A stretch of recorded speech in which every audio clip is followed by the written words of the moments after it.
الله وبركاته. الحمد لله رب العالمين حمد الحامدين حمد المستغفرين حمدا يوافي نعمه ويكافئ مزيده. أشهد أن لا إله إلا الله، أشهد أن محمدا عبده ورسوله. اللهم صل وسلم وبارك على سيد الوجود سيد الكونين سيدنا محمد وعلى آله وأصحابه ولبيته وذريته أجمعين.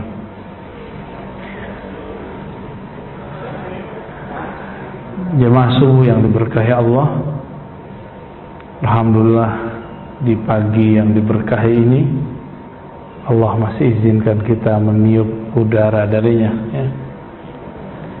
Alhamdulillah kita ditakdirkan, dipilih untuk bangun di subuh ini di saat masih banyak orang masih mendengkur, bener ya.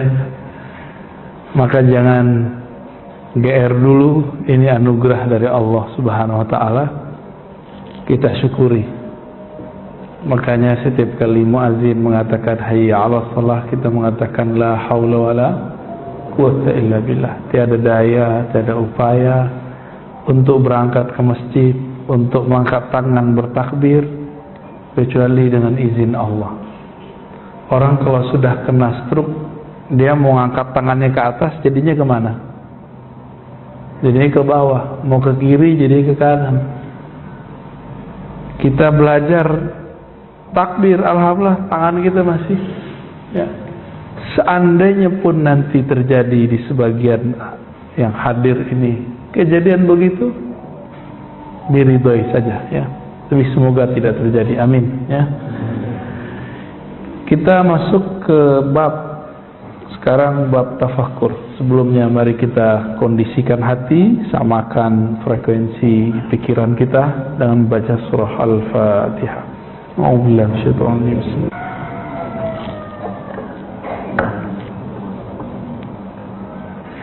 Bismillah.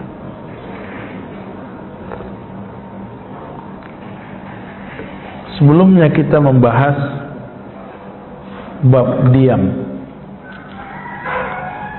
Di dalam diam itu, seorang yang mengenal Allah, dia tidaklah kosong. Diamnya berharga. Yang orang katakan diam itu emas. Itu bab berikut ini yang disebut diamnya emas. Diam yang di dalamnya ada tafakkur. Maka bab yang akan kita pelajari pada pagi ini itu babul ashir, bab yang ke-10. Ini enaknya kalau ngaji bahasa kita pakai kitab.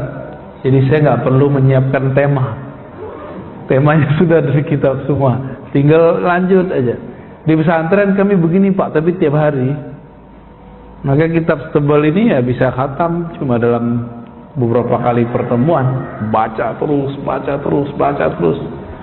Bacanya tidak hanya baca, tapi juga menghayati, ya. Spirit pesantren itu saya bawa ke majelis. Harapannya masjid-masjid kita juga ada rasa-rasa santrinya, ya.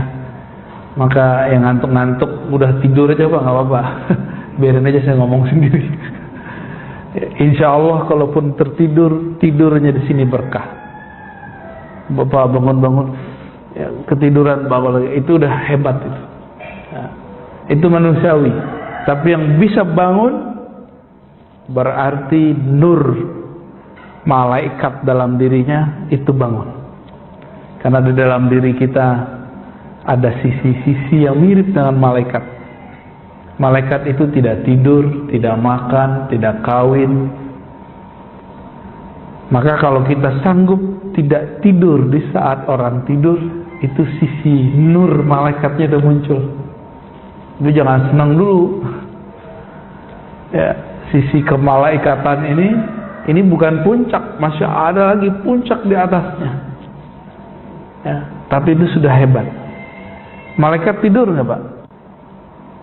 Di kampus, yang pernah ngampus, yang pernah sekolah, kalau asik belajar, lupa nggak sama yang lain? Lupa. Kalau lagi asik nulis skripsi, tesis, disertasi, Jangankan sama makanan, sama diri aja lupa, apalagi cuma dengan pasangan. Bisa lupa. Ya. Itu baru keasikan akliyah, akal. Kalau keasikan qalbiyah lebih lagi asiknya.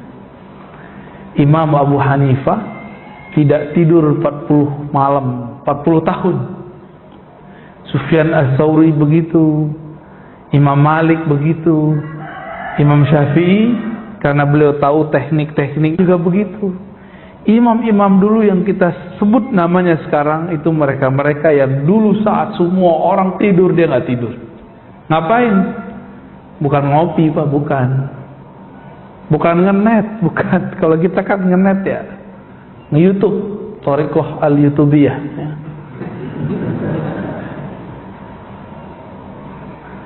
Mereka ngapain? Mereka menghidupkan kolbu. Di kolbu itu ada singgasana malakutiyah, singgasana malaikat. Jadi malaikat itu kalau kita zikir dia datang Pak, masuk di situ. Dialah yang membisikkan kebaikan-kebaikan. Tapi hati-hati, di situ juga ada rumah syaitan. Jadi kolbu ini ada rumah syaitan juga. Kalau nggak diisi zikrullah, maka yang isi siapa? Syaitan, iblis, azazil, tentara-tentaranya. Kenapa? Karena dulu syaitan itu dia bisa masuk ke dalam dunia kolbu, dunia malakut, dunia para malaikat. Tapi yang sudah ada dalam diri manusia, mereka sudah nggak diizinkan tembus ke langit. Yaudah, langitnya diri manusia. Jadi kalau orang nanya, mana langitnya diri manusia? Itu kolbunya. Tapi bukan langit yang ngono Pak ya, itu beda lagi tuh. Ini maksudnya langit itu sesuatu yang tinggi, yang luhur. Kolbu kita adalah sesuatu yang sangat luhur sekali. Di sini cuma satu halaman lebih dikit. Kalau sempat kita terusin ke bab berikata tafakkara yatafakkaru tafakkuran. Udah jadi bahasa Indonesia bertafakkur. Udah sering nyebut kata tafakkur? Apa artinya?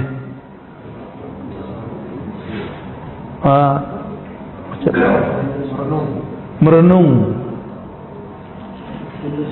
introspeksi, muhasabah ya. Merenung ya, deket-deket lah semua ya.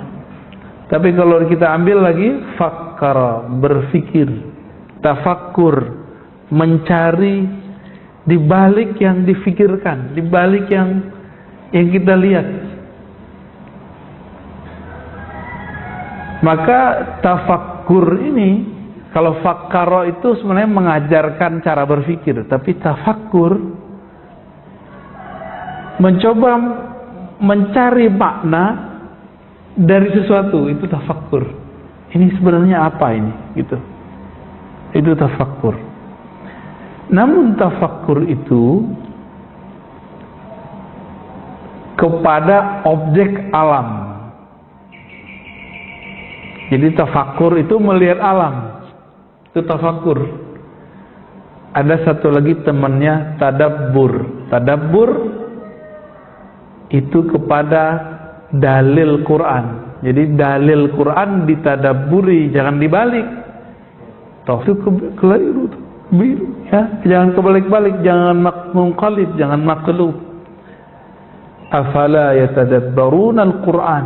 Jelas di Quran bahwa tadabbur pasangannya Quran. Kalau tafakkur fi khalqis samawati wal ard, mengenai penciptaan langit dan bumi. Quran itu ngomongin langit bumi juga. Tapi jika dibolak-balik itu beda. Ini mohon maaf kepada orang yang selama ini menganggap terjemahan Quran itu Quran. Hei, sadar. Quran itu satu hurufnya bisa dimaknai. Maka terjemahan yang antum baca dari terjemahan Kementerian Agama kah, atau terjemahan dari siapa, itu baru satu makna daripada ayat. Jadi jangan kemudian kalau udah baca terjemahan udah ngerti Quran, belum. Kalau begitu, kenapa Nabi mengatakan baca kulhu sama dengan sepertiga Quran? Itu kenapa, Pak? Kita kalau ulik-ulik terus kalimat kulhu Allahu ahad, kulhu Allahu ahad, nggak ada habisnya. Setahun kita ngaji kulhu Allahu ahad nggak selesai, Pak. Sampai mati nggak selesai itu kulhu Allahu ahad. Ngaji huwa Allah ahad nggak selesai. Saya jamin. Huwa aja udah lama tuh. Tahu dia, bagaimana dia, siapa dia, apa sifat dia, apa yang mustahil bagi dia. Allah, alif lam lam ha. Kok bisa disebut begitu? Dalam bahasa lama Allah juga. Makanya beberapa aliran, kalian jangan sebut-sebut nama Tuhan kalian Allah. Allah itu bahasa kami. Lah bukan begitu. Gak ngerti sejarah bahasa dia berarti. Ini bahasa Semit namanya. Quran itu bahasa Arab. Bahasanya Yesus itu Suryaniyah dan Ibraniyah. Dua dia, ngomong bahasanya dua. Bahkan disebutkan juga bahasa ketiga Aramiyah. Bahasa Aram itu cuma dipakai sekarang 3 kampung di Syam, di Suriah. 3 kampung doang, itu bahasa tua itu. Sayyidina Adam itu berbicara pakai bahasa apa? Suryaniyah. Itu bahasa paling tua di alam semesta. Itu bahasa paling tua tuh, Suryaniyah. Tapi sebelum itu kan sudah ada iblis. Pakai bahasa apa iblis? Bingung kan? Ya. Itu mereka nyebut dia Allah, itu Allah, Pak, dari dulu. Tapi dengan dialek yang beda. Elohim. Maka kita kalau doa Allahumma, benar gak? Allahumma bahasa sono, Pak. Bahasa Ibrani, Aramaik, Suri, mereka ngomong begitu. Kalau kita dengar cerita kepergian Yesus, apa kata Yesus? lima sabaqtani, Nabi Isa. El itu Allah, Allah gitu. Elohim sama, sumbernya sama kok. Jadi nggak usah sok-sok paling merasa ini nama tuh. Emang namanya begitu. Huwa Yahweh sama dia itu. Kalau bahasa kita beliau Pangeran. Orang Sunda nyebut Tuhan Pangeran bukan? Gusti Allah, Gusti Allah. Jadi orang nyebut Allah itu gak salah, Pak, sebenarnya dialek dia aja yang begitu.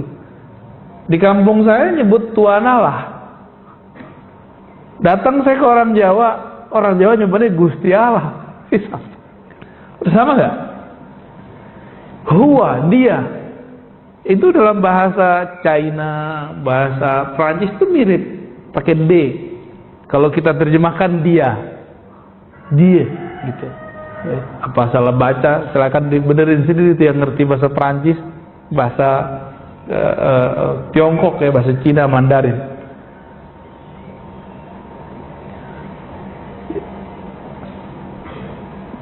Jadi teks yang kita baca lalu ada terjemahannya, itu baru satu makna. Kalau terus didalami, wajar kalau kulhu itu sepertiga Al-Quran. Jadi rumus-rumus begitu ada dalam Quran. Baca ini sama sepertiga Quran. Baca ini sama dengan Quran semua. Tapi nggak ada kan hadisnya. Baca satu surat sama dengan membaca semua Quran. Baca satu ayat sama dengan baca satu Quran. Gak ada kan? Tapi oleh orang yang mengerti ilmu kulhu tadi, mereka tahu surat apa itu, ayat apa itu. Gak boleh saya sebut, Pak. Ya, ntar gak mau baca Quran lagi. Ntar baca yang satu ayat itu aja lah. Salah paham. Maksudnya bukan begitu. Kedalaman satu ayat itu adalah kedalaman Al-Quran dari awal sampai akhirnya gitu.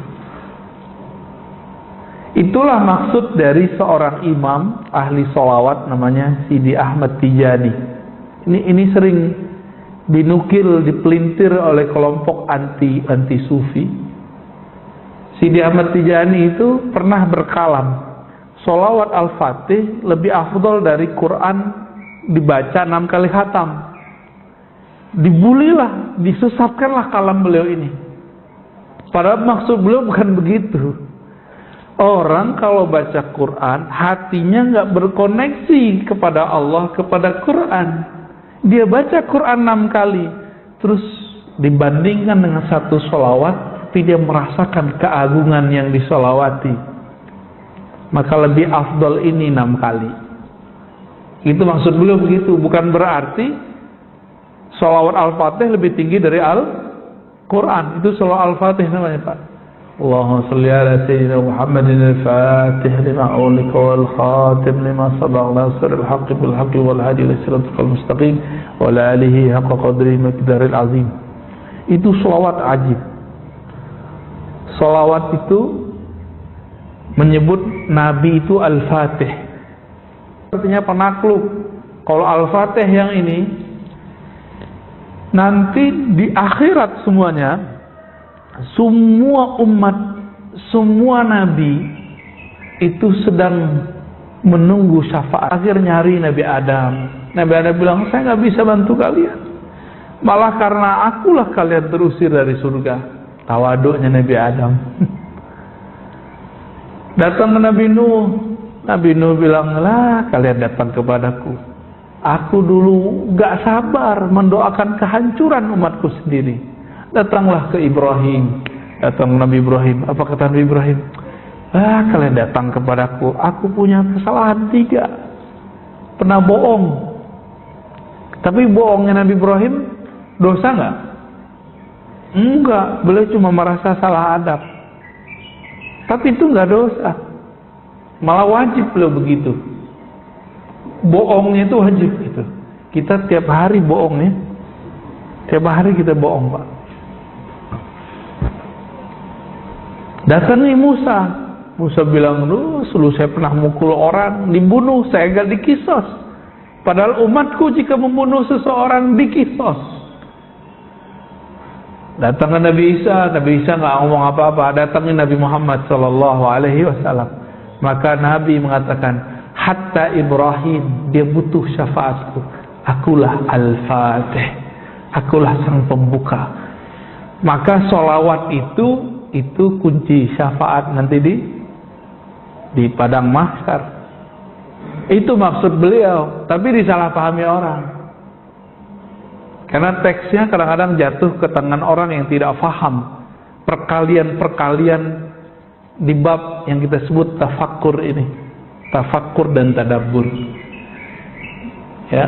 Jadi perkalian rahasianya itu ada pada bab tafakkur. Ya.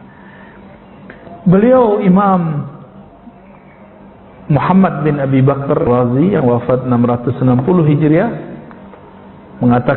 menyebutkan 2 ayat, ya. Ayat itu kita sudah biasa dengar. Surat banyak ini ya. Ini ada di surah Ar-Ra'd ya. Surah Ar-Ra'd ayat 3.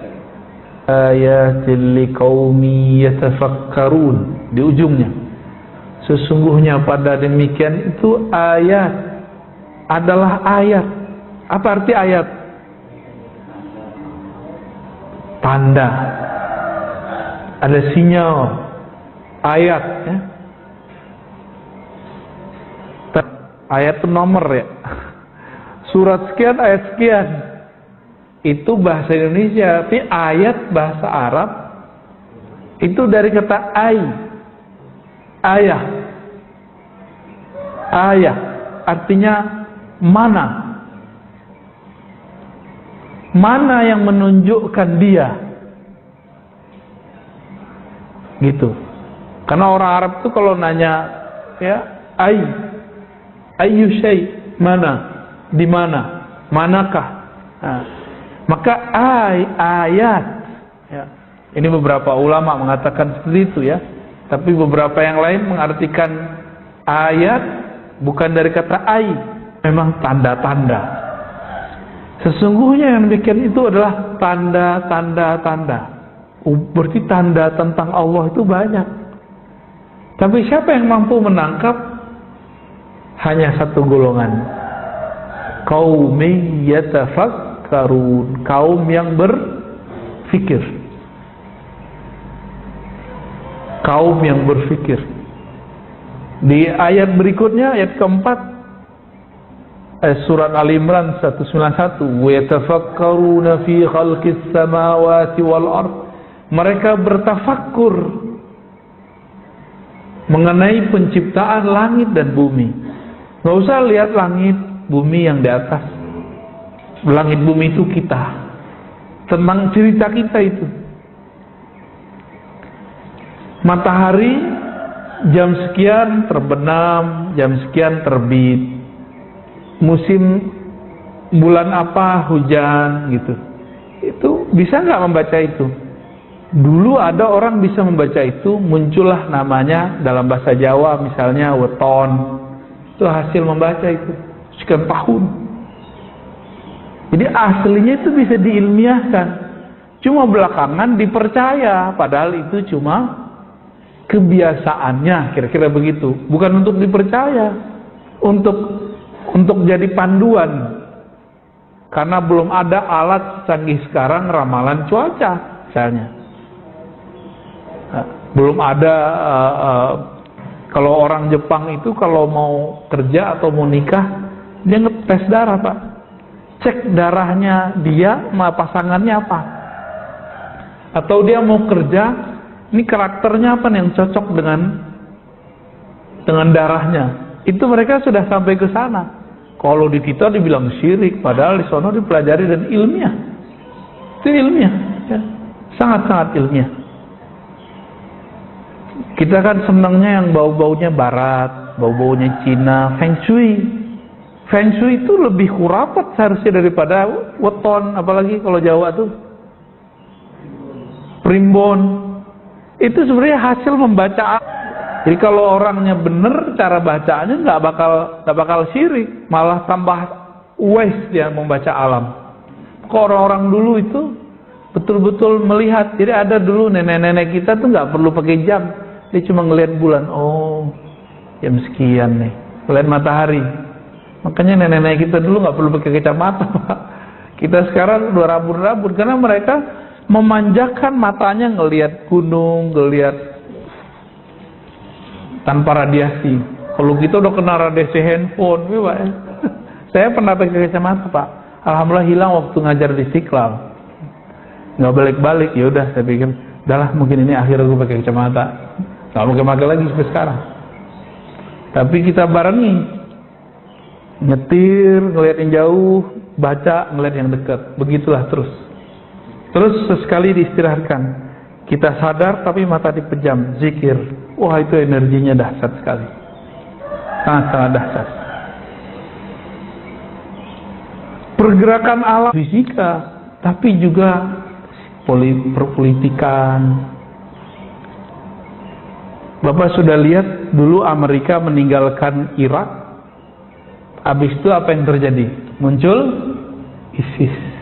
ISIS dapat senjata dari mana? Tiba-tiba pergi. Ternyata mereka membuat perang dingin, mengadu domba antara umat Islam Sunni Syiah. Syiah yang ada saat itu di Irak, Yazidiyah. Yang ada di Suriah namanya Alawiyah atau Alawiyah, ya. Kelompok yang meyakini, ya, dan itu kemudian dituduhkan kepada presidennya. Ini kan beda nih sekarang kan, coba lihat. Ini mohon maaf ngomong politik dikit, Pak. Ini kita baca alam. Waktu presiden Afgan kejadian seperti ini, dia lari nggak? Lari. Nggak tahu mana yang benar, Pak. Nanti jawab sendiri. Dia mikir nih, presiden Afgan sekarang, kalau aku nggak lari, nanti perang saudara. Alasan dia. Kalau Presiden Suriah, saya nggak ngelihat dia Sunni Syiah Pak, karena istrinya seorang Sunni, menteri-menterinya seorang Sunni, dan dia sholat di belakang ulama yang Sunni, Ahlus Sunnah. Guru-guru saya juga tuh yang jadi khotib di sana. Terus Syiahnya di mana? Kita juga bingung. Ya. Ini memang black campaign untuk menghancurkan. Ternyata Suriah dulu nggak mau dijadikan negaranya tempat melintas ini gas, apa namanya? Yang menghubungkan antara negara-negara Teluk dengan Turki. Itu versi guru saya Pak, Dr. Taufik Al-Buti. Anak dari syekh yang dibom oleh pemberontak di Suriah. Lagi ngajar tafsir begini nih, dibom. Gimana kita nggak emosi Pak ngeliatnya? Ya. Maka kita nggak mau itu terjadi di negeri ini. Kita nggak rela, sedikit pun kita nggak rela. Ya. Kita nggak mau biarin itu. Tapi skenario sebelumnya apa? Amerika tiba-tiba pergi. Tahu-tahu ISIS ada senjata, ya. Ada senjata ini, senjata itu. Tiba-tiba muncul, datang pergerakan kampanye mujahidin, dan itu banyak, lebih dari 10 pergerakan. Konyolnya, orang kita kirim dana yang dibantu bukan rakyatnya. Siapa yang dibantu? Ya, ini bukan kesalahan Ustadz di sini. Mereka nggak tahu medan juang di sono. Terkirim ke kelompok pemberontak. Untung dianggap sebagai suatu kealpaan. Kalau dianggap sebagai kesengajaan, bisa habis. Ustadz-ustadz kita yang mengumpulkan duit. Itu pemberontak bersembunyi di belakang masyarakat sipil. Coba saya nih presiden Pak, caplok orang. Yang benar gimana? Saya bela atau saya kabur kayak presiden Afgan? Yang benar loh ya. Yang patriot yang mana? Ini ada Pak Tentara nih. Gimana Pak Tentara? Bela, kabur apa kita lawan? Ini secara akal nih tafakkarun. Kalau dia mikir, yang benar itu yang di Suriah itu. Cuma karena sudah dicuci otaknya, ini perang Sunni Syiah, Sunni Syiah. Jadi kalau kita bela Bashar Assad, dikira kita pro Syiah. Loh, dari mana kita pro Syiah? Kalau begitu guru saya orang Syiah dong, dia ngajarin saya akidah Ahlus Sunnah Pak. Syekh Taufik Al-Buti ngajarin saya akidah Ahlus Sunnah, fikih Ahlus Sunnah, usul fikih Ahlus Sunnah. 2006, 2007, 2008 saya ngaji kepada beliau. Ayahnya nulis kitab semuanya Ahlus Sunnah. Syekh Muhammad Sa'i Ramadan Al-Buti. Ini kejadian lagi nih di Afgan nih.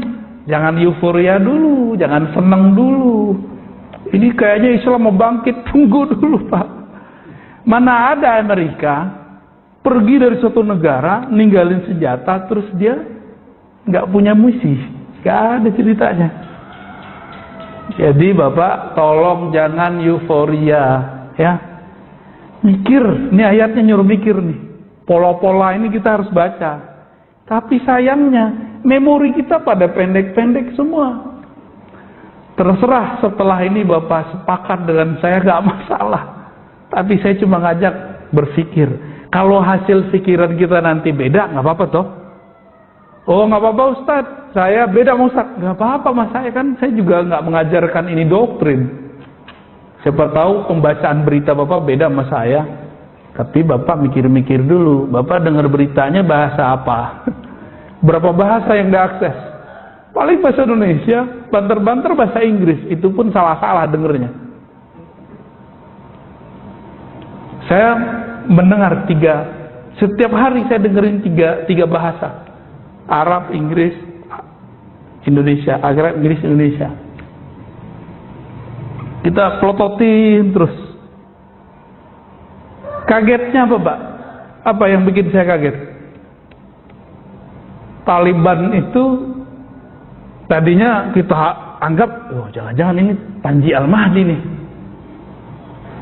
Bagaimana mungkin jadi Panji Al-Mahdi Mereka ini dari suku Fustun. Fustun ini Israel yang hilang. Bapak nggak percaya? Silakan buka beritanya. Buka hasil penelitian dan penjelasan orang-orang Yahudi, orang-orang Israel. Oh, di situ yaudah kita tunggu aja dulu deh. Ya. Maka jubirnya namanya siapa? Zabihullah. Itu nama-nama, bukan nama-nama orang-orang Arab itu, Pak. Bahasa Arab, Zabihullah. Yahudi, Israel. Zabih. Apa arti Zabihullah? Nabi yang disembelih Allah. Kalau versi Israel kan itu Ishak. Ya. Kalau kita kan nggak ada ngasih nama anak kita Zabihullah. Itu gaya-gaya bahasa sana itu uslubnya. Sampai sekarang tradisi-tradisi itu masih ada di Pustun. Dulu kan kita sering dengar ya, Pustun gitu ya. Itu Pak mereka ini.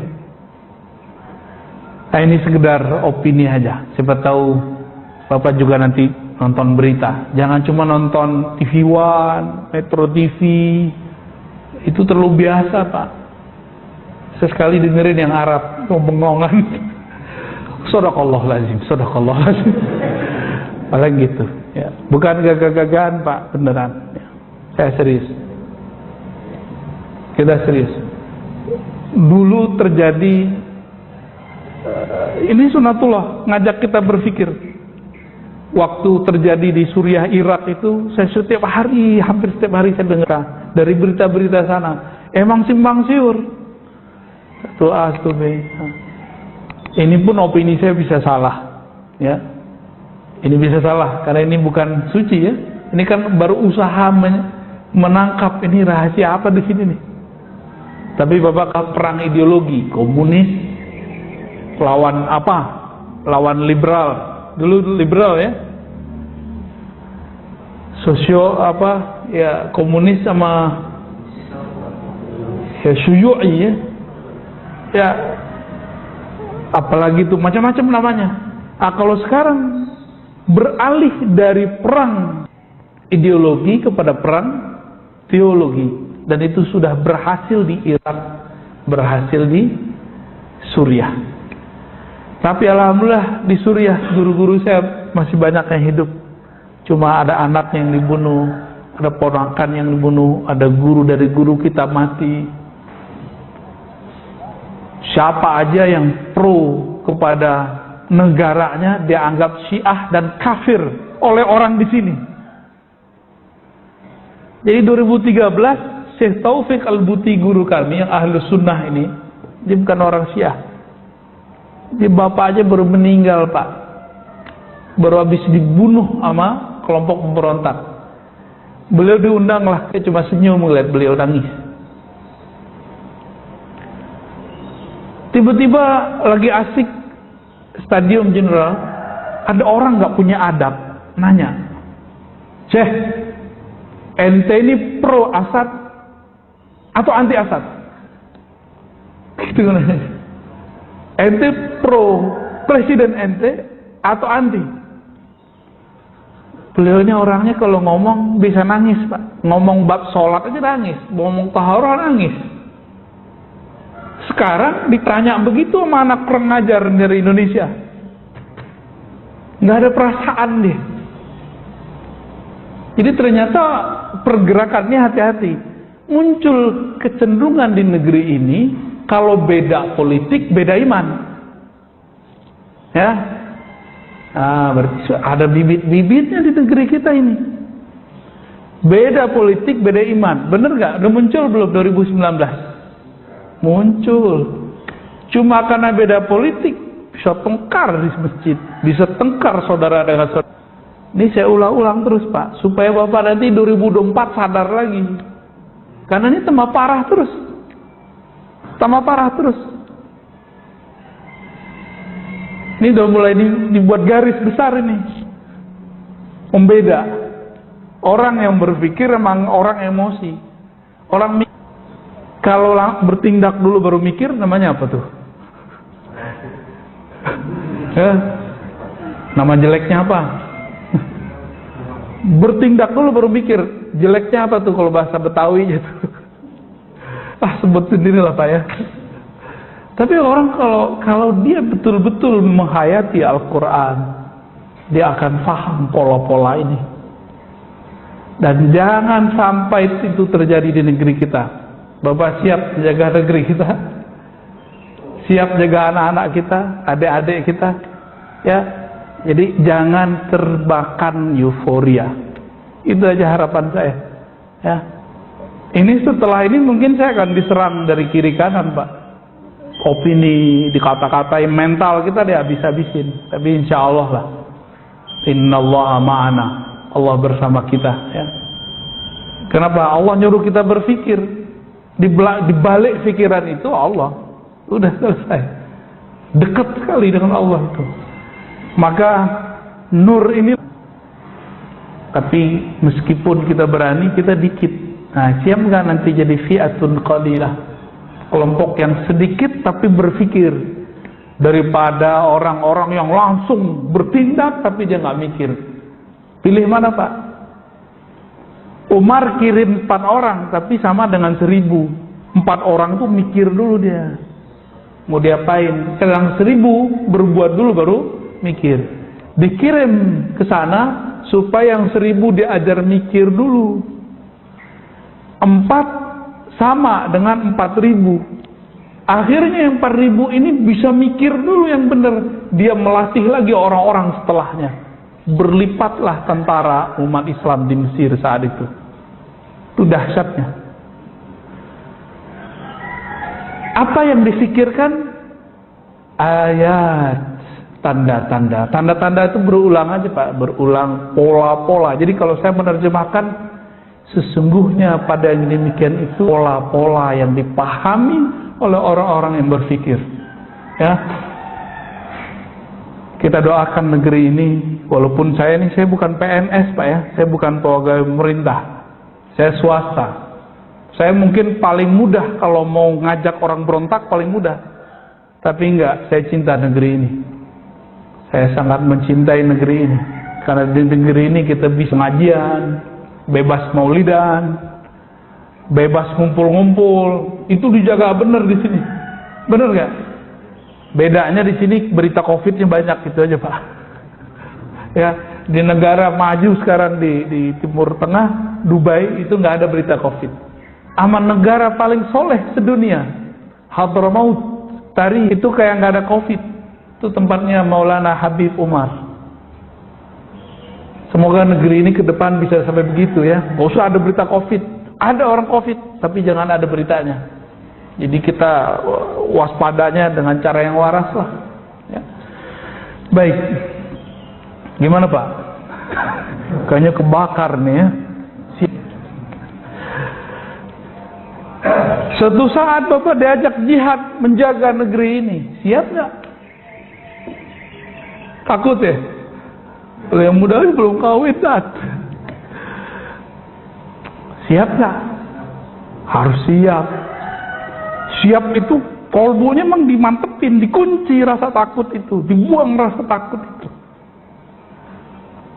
Satu saat akan muncul saat-saat begitu, momen-momen begitu.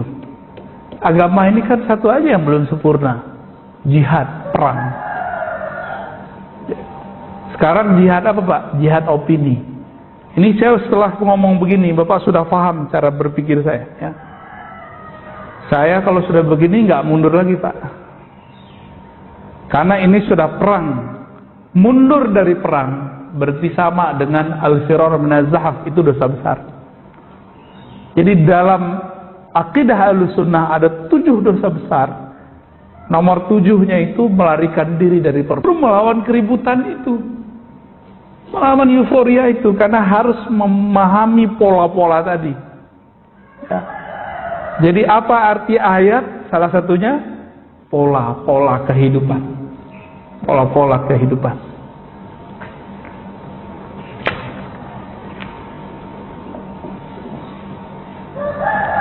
Maka dalam sebuah riwayat, ya, riwayat ini dinukil oleh Imam Al-Faqihani. Tapi sebenarnya ini kalam daripada Imam Sari Sakti. Sari Sakti ini Imam Salafus Saleh. hidup di abad ke-3 Hijriah, guru dari Imam Junaid. Saya sering nyebut, ini gurunya dia. Apa kata beliau? Cuma beberapa ulama mengatakan ini hadis. Yang benar ini bukan hadis, ya. Tafakkur sa'ah khairun min ibadati sana.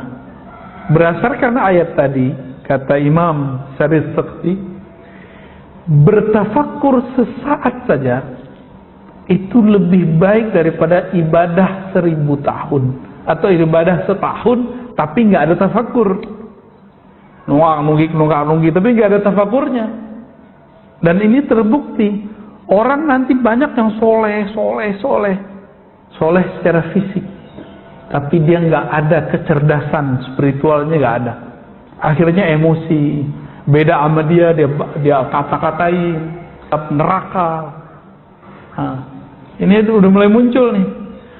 Maka saya kasih tahu Pak dari sekarang, musuh kita nanti bajunya sama kayak kita, sama-sama pakai kopiah. Untung lagi nggak pakai kopiah ya.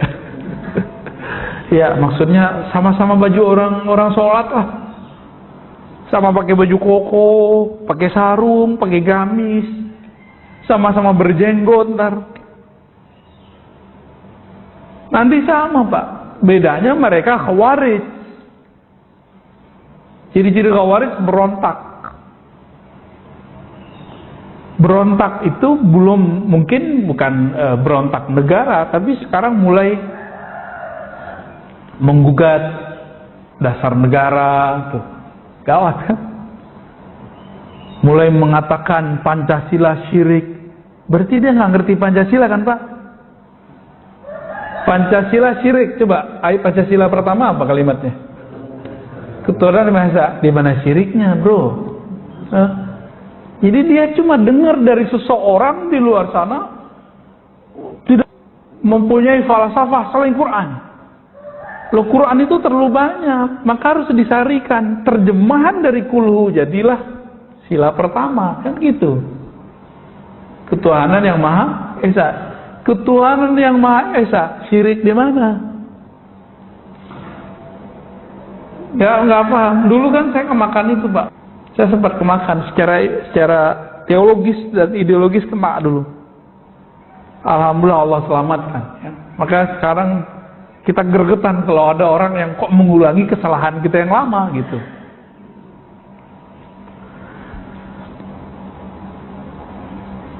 Orang kalau berpikirnya benar, maka ibadahnya walaupun sedikit itu lebih berefek daripada orang yang berpikir sedikit ibadahnya banyak. Nanti dia ngerasa sok suci dengan ibadah dia. Ya. Apa kata beliau? Fikrah, pemikiran itu ada 5. Nah, 1, fikru fi ayatillah. Berfikir terhadap ayat-ayat Allah, pola-pola yang Allah sudah ciptakan di dunia.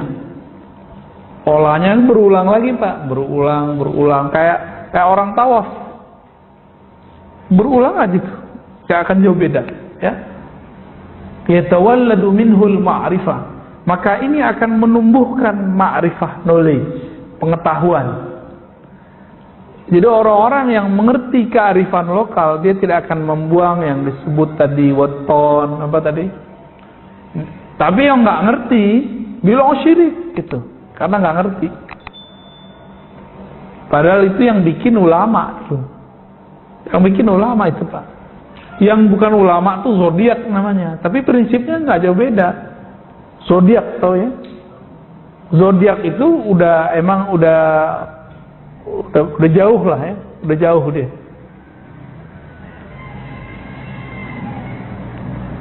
Itu pertama. Jadi memikirkan pola-pola yang Allah sudah ciptakan di alam. Pola itu akan berulang ya. Yang kedua, wa fikru fi ni'amillahi wa minhu yatawallad minhul mahabbah. Memikirkan besar nilainya nikmat Allah Ta'ala, maka akan muncul dari fikir kepada nikmat Apa itu? Al-mahabbah, rasa cinta. Orang kalau udah cinta, dia mau berkorban. Kenapa kita nih kurang berkorban? Karena kita nggak sampai memikirkan nikmat Allah. Jadi suami istri kalau tengkar mulu, coba ingat-ingat kebaikan pasangannya. Nanti cinta muncul lagi tuh. Coba aja Pak, rasain sendiri ntar. Yang lagi cekcok ingat-ingat kebaikannya. Tapi kalau udah benci sih apa aja buruk jadinya. Ya, pasangan ngorok aja jadi masalah. Pasangan senyum. Fikru fi wa'dillahi wa thawabih yatawallad minhu rughbah. Tafakkur terhadap janji Allah.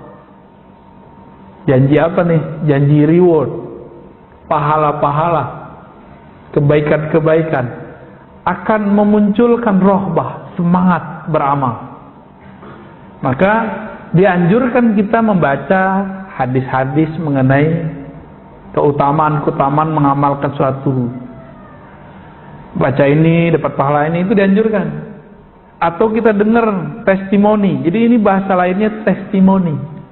Testimoni mengamalkan itu muncul semangat nanti. Ya. Wa fikru fi, sebaliknya memikirkan resiko akibat melakukan sesuatu. Dari sisi Allah pasti ya. Kita lihat kalau kita buat ini pasti begini. Beberapa waktu lalu kita ketemu dengan salah satu praktisi kayak magic atau apa gitu ya. Ternyata dia bukan orang musyrik Pak. Dia cuma gaya aja kayak orang-orang kepercayaan. Kalau ngobrol sama dia ternyata ngomong Quran, hadis, Quran, Allah, tauhid, itu aja. Pantas dia kebal kayak Nabi Ibrahim. Ketemu sama dia, terus dia cerita kepada kami. Saya itu pernah, kalau Allah bilang, kamu jangan lakukan ini. Saya itu penasaran, emang kalau kita lakukan akibatnya apa? Dia lakuin Pak.